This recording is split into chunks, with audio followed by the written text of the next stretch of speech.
মা কথাটির সাথে মিশে আছে আমাদের অস্তিত্ব, আমাদের আবেগ। মায়েরা না সবসময় ভীষণ মিষ্টি হয়।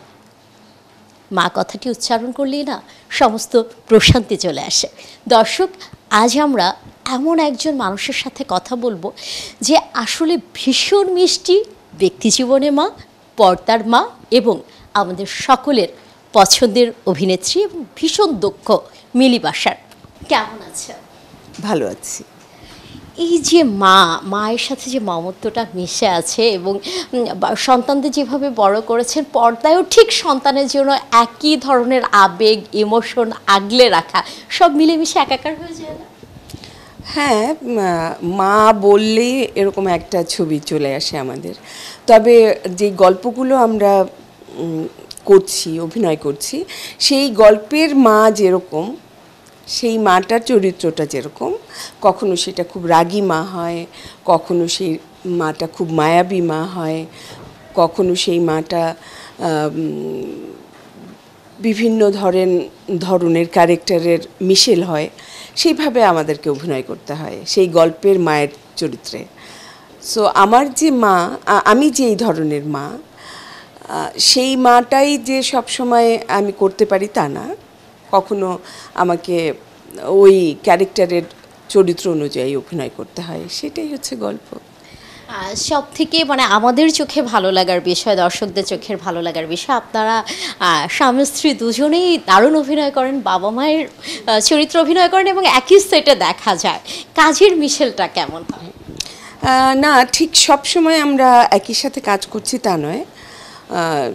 আজকে যেমন সে আরেকটা সেটে কাজ করছে, আমি এই সেটে কাজ করছি। মাঝে মাঝে কাজের যে অভিজ্ঞতা, হ্যাঁ, মাঝে মাঝে হয়। তো মাঝে মাঝে যেটা হয়, ভালো লাগে, আমাদের কেমিস্ট্রিটা ভালো হয়। এটা স্বাভাবিকভাবেই বলা যায় যে হাজব্যান্ডকে যখন হাজব্যান্ডের রূপে পাই, তখন আমাদের সেটাও ওই একই কথা, গল্পে যেই রকম চরিত্র থাকে সেই চরিত্র অনুযায়ী আমাদের করতে হয়। বাট ইজি হয় করতে আর কি, এইটুকুই সুবিধা। একটা মজার বিষয় আছে কিন্তু আমাদের মায়েদের কাছে যখন তার সন্তানেরা থাকে, সন্তানদের ভিতর কিন্তু একটা পাল্লা চলে, খুনসুটিও চলে, মা কাকে কখন বেশি ভালোবাসলো। তো আপনার যারা সন্তান আছেন তারা যখন পর্দায় তার মাকে নিয়ে এত আত্মহারা বিষয়গুলো দেখে, তখন তাদের অনুভূতিটা কি হয়? আমার মেয়েও অভিনয় করে, আর ও বোঝে তো, এখন তো সবাই বড়, এখন তো বোঝে। এটা যদি একদম ছোট হতো তাহলে হয়তো হিংসা করতো কিংবা বলতো যে মা কেন তুমি আরেকজনের মা হচ্ছ। সেই পর্যায়টা এখন আসলে নেই। হ্যাঁ, এখন তো অনেক বড় হয়ে গেছে, তো বুঝে এটা অভিনয়। সো ওইটা নিয়ে আমার এখন আর কোনো ঝামেলা হয় না। আপনি কিন্তু ভীষণ মিষ্টি একজন মানুষ এবং আপনার অভিনয় আসলে সবসময় আমরা দেখছি নতুন নতুন কি নাটক বা অন্য কোন অভিনয় আপনাকে আমরা পাব? ওই ধরনের অভিনয়ের সুযোগ তো খুব কম আছে এখানে। একবার যখন মায়ের ক্যারেক্টার শুরু করেছি তো ওইটাই করছি। আমাদের তো অন্য ধরনের ক্যারেক্টারগুলো খুব কম পাওয়া যায়, আছে, খুবই কম হয় যে নারী কেন্দ্রিক অভিনয়ের সুযোগ কিংবা ভিন্ন চরিত্র, ভিন্ন ধরনের ক্যারেক্টার, এরকম আসলে খুব কম পাওয়া যায়। তো আমরা যেটা করেই যাচ্ছি একই রকমভাবে, একই মা, একই ধরনের পরিবার, এর বাইরে খুব একটা বেশি কাজ পাওয়া যাচ্ছে না। সো এটা আমাদের একটা আক্ষেপ আছে, একটু ক্ষুধাও আছে, যদি কখনো পাই করলে ভালো লাগবে। এই আমাদের কিন্তু প্রচুর কন্টেন্ট তৈরি হচ্ছে এবং বিভিন্ন মাধ্যমে, এটা কিন্তু এখন গ্লোবালাইজেশনের যুগ, সবাই দেখতে পাচ্ছে। সেখানে নারী কেন্দ্রিক চরিত্র যেটি আপনি বললেন, সেটি তুলনামূলক কম হচ্ছে না? আমাদের অনেক কম হচ্ছে এখানে। স্ক্রিপ্টগুলোই তৈরি হচ্ছে এরকম, পুরুষরাই সব, যেই বাড়িতে ছেলে আছে, বাবা নেই, সেখানে ছেলের কথাই সব, ছেলেকে নিয়েই হচ্ছে গল্প।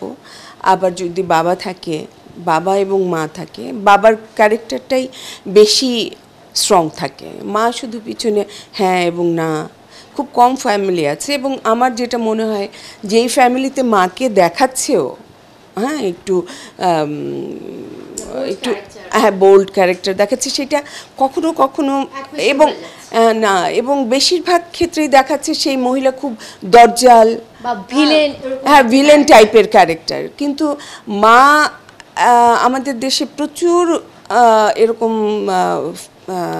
পরিবার আছে যেখানে মাই সর্বেসর্বা, কিন্তু সে কিন্তু খুবই বিবেচক, স্নিগ্ধ, বিবেচক, এবং তার ডিসিশনগুলো রাইট।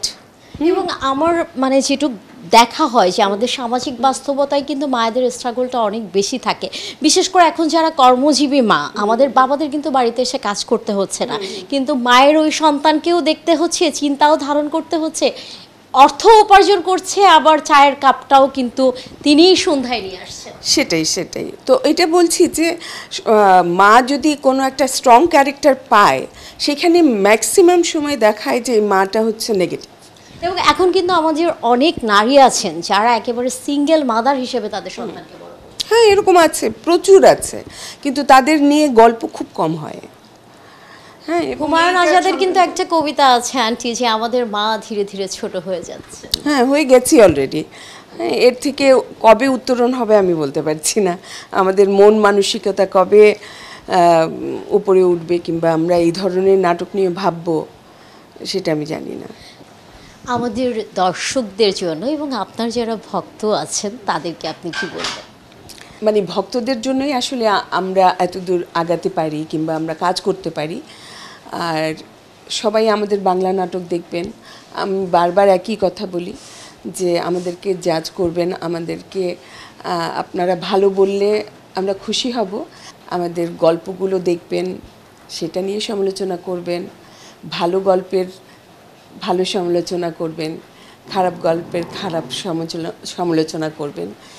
দর্শক, আমরা কথা বলছিলাম জনপ্রিয় অভিনেত্রী এবং দীর্ঘ সময় অভিনয়ের সাথে বাস মা মিলি বাশারের সাথে। তার কথার সাথে কিন্তু আমরা রেশটা টানতেই পারি যে আমাদের সমাজে কিন্তু নারীদের অংশগ্রহণ অনেক বেশি বেড়েছে এবং সমানভাবে কিন্তু দর্শভূজার মতো ঘর বাহির দুটোই সামলাচ্ছে মা। যেহেতু আমাদের দেশে এর প্রচলনটা এত বেশি, আমাদের সংস্কৃতিতে যদি আমরা এটি নিয়ে আসতে পারি তাহলে কিন্তু এই বিশ্বায়নের যুগে অন্যান্য দেশের মানুষরাও দেখতে পারবে যে আমাদের নারীরা কি পরিমাণ এগিয়ে আছে, আমাদের মায়েরা কি পরিমাণ শক্তি ধারণ করে। মায়েদেরকে তুলে ধরে নারীদের যে চরিত্র আছে সেই নারী কেন্দ্রিক আরও ভালো ভালো গল্প উঠে এসে আমাদের নাচক, আমাদের শিল্প সুন্দর রূপ পাক এবং সারা বিশ্বে ছড়িয়ে যাক বাংলাদেশের জয়গান। সুমনা সুমি, ৭১, ঢাকা।